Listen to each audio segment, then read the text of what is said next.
Music takes place in time. We divide up our time into many subdivisions, both large, like childhood, adolescence, adulthood, and so on, and small, like what I'm doing now versus what I'm going to be doing 1 hour from now. At the moment, I'm writing this lesson. I'm aware both of the total time I want to spend at this activity and also of each sentence. Note that I don't divide up my time, for example, by the number of letters I write on the keyboard. That would be a fairly random distinction, not connected to anything meaningful. We divide up musical time the same way, in a sort of hierarchy from the entire piece on down. Since our memories can only keep track of things with fairly limited durations, these temporal divisions make memory much more efficient.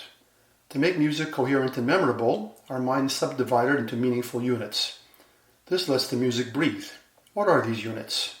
Well, although music is made up of notes, they're a bit like letters in the alphabet, not in themselves particularly significant. But as with language, music has the equivalent of words, phrases, sentences, paragraphs, and so on. In other words, there's normally a hierarchy of punctuation, helping us to keep track of where we are within the overall musical frame, between the beginning and the end of the piece of music. Let's look at musical punctuation in more detail, starting from the larger scale punctuation and then moving down to the lower levels.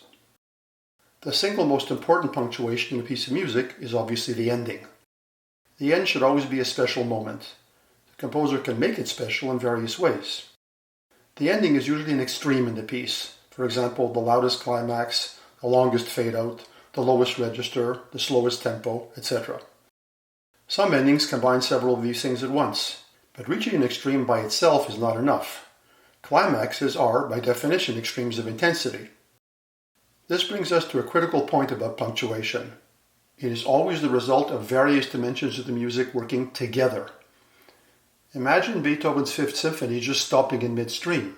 This wouldn't sound like an ending, just an interruption. An ending is indeed a stop in the action, but it normally happens only after building up tension by creating expectations, for example in the harmony, and then resolving them as completely as possible.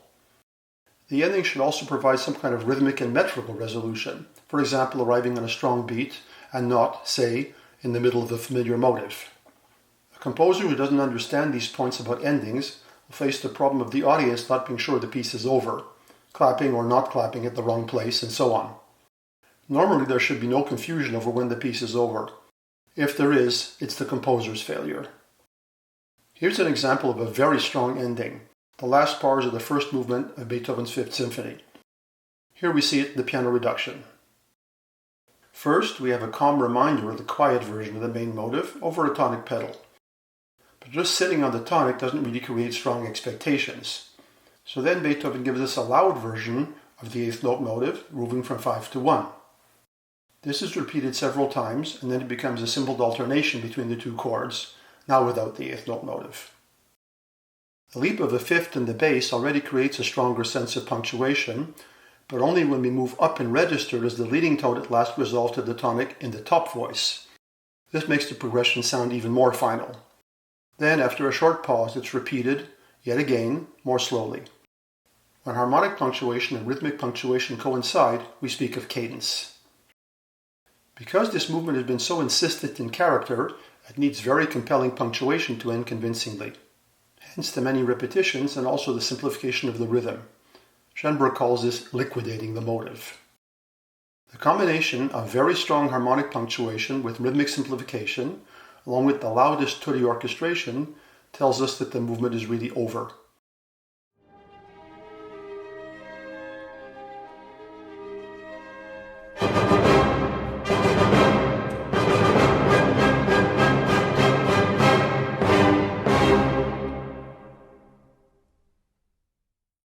This kind of strong punctuation is called perfect authentic cadence.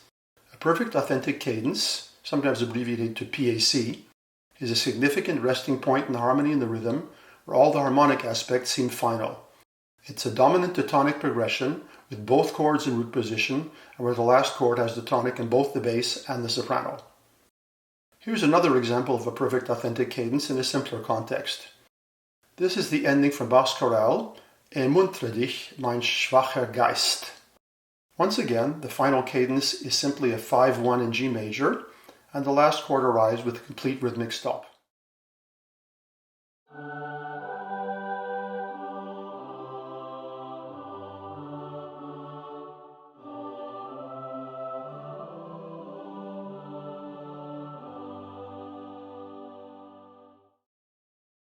a large piece, often the music divides up into sections, distinguished through contrast of material, perhaps also of tonality, and ending with a strong punctuation. Sometimes these sections can even seem complete in themselves. For example, many classical minuet and trio forms can seem like two pieces, each completed itself, where the first one is simply repeated after the second one, creating an overall ABA form. Each of these sections normally ends with a perfect authentic cadence in its main key.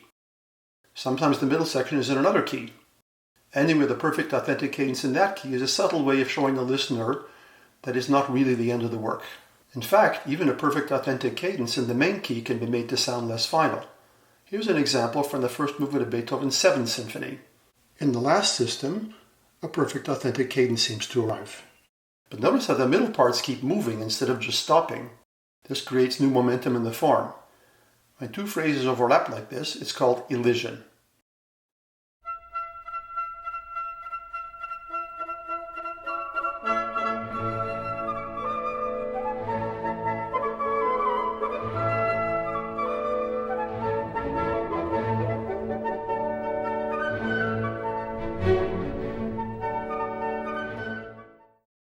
As we see here, not all punctuation needs to be completely final.